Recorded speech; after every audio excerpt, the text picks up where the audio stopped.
J'ai reçu une batterie performance HS. Sinon, si elles ne sont pas HS, c'est pas drôle parce que le but c'est de les réparer.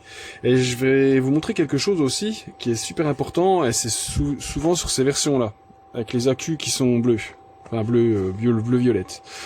Là, c'est ce qui concerne les connecteurs sur le BMS. Alors, vous allez bien les observer comme elles sont. Et je vais vous montrer celle d'une autre batterie.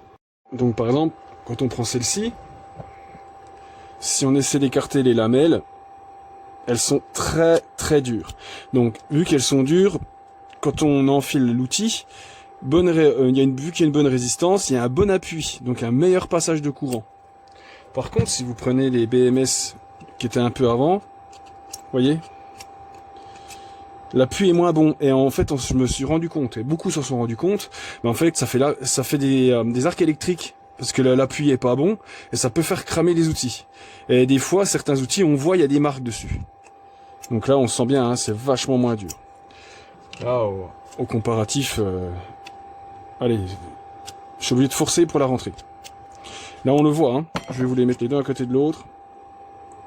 Il n'y a pas photo niveau épaisseur. Vous voyez bien que c'est quand même de la ferraille beaucoup plus épaisse. Bon, ouais, maintenant qu'on l'a ouverte, hein, on va la réparer, hein. Il y a des personnes qui me les échangent et d'autres qui me les donnent parce qu'ils ont rien envie d'avoir en échange. Alors du coup, je leur paye juste l'envoi. Et du coup, eux, ils sont tout contents finalement de pouvoir regarder une vidéo de réparation de leur batterie. Et je resignale que je ne fais pas de réparation aux particuliers parce qu'une batterie n'est pas 100% réparable. Imaginez, vous allez payer 6 € pour l'envoyer, 6 € pour le retour, ça fait déjà 12 €. Si je vous demande, on va dire 25 € pour la réparer et en plus elle n'est pas réparable, eh ben vous l'avez un petit peu dans l'os, on va dire. Donc moi je ne répare pas les batteries. Déjà pour le moment si je faisais des réparations ça en ferait un business. Et je n'ai pas envie de faire de business. C'est pas le but de mes vidéos. Mais juste de vous montrer comment les réparer. Et si vous pouvez les faire même vous-même. Et aussi éviter toutes ces batteries d'aller à la déchetterie.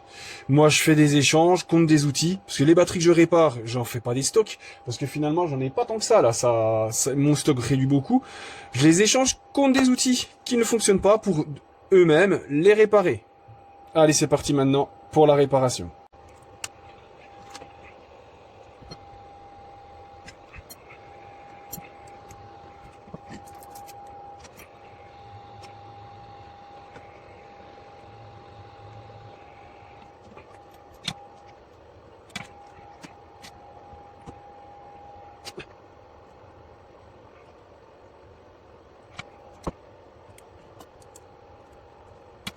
Bon, là, c'est le moment de vérité.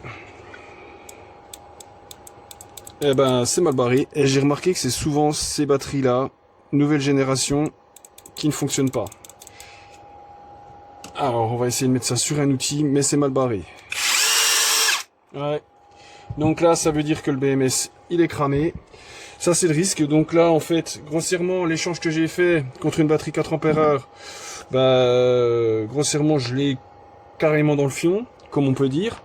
Parce que là, la batterie, je ne pourrais pas la réparer parce que c'est le microprocesseur qui est foutu. Là, je vais prendre la tension du régulateur. S'il est à 3,3 V, alors, non, il n'est pas 3,3 V. Donc, je vais essayer de le ressouder. Peut-être que... J'ai mis un autre régulateur, ça fait exactement pareil. Je ne pense pas que ça vienne de la résistance, mais je vais quand même changer la résistance au cas où. Mais à mon avis, le BMS, il est cuit. Résistance changée, mais ça ne change rien du tout. À mon avis, j'ai la même tension en sortie. Donc là, j'ai même pas... je sais plus c'est quoi les bornes. Pourtant, j'ai une bonne tension d'entrée.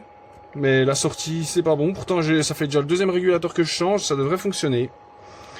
Donc là, je ne sais pas pourquoi ça ne fonctionne pas.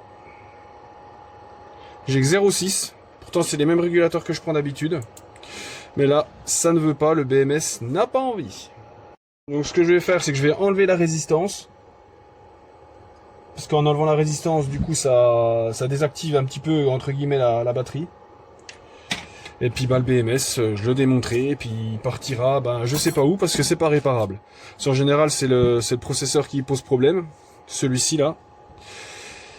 Ah, oui. Bon c'est pour ça que je ne fais pas de réparation. Pour ce genre de raison. Allez, tchuss.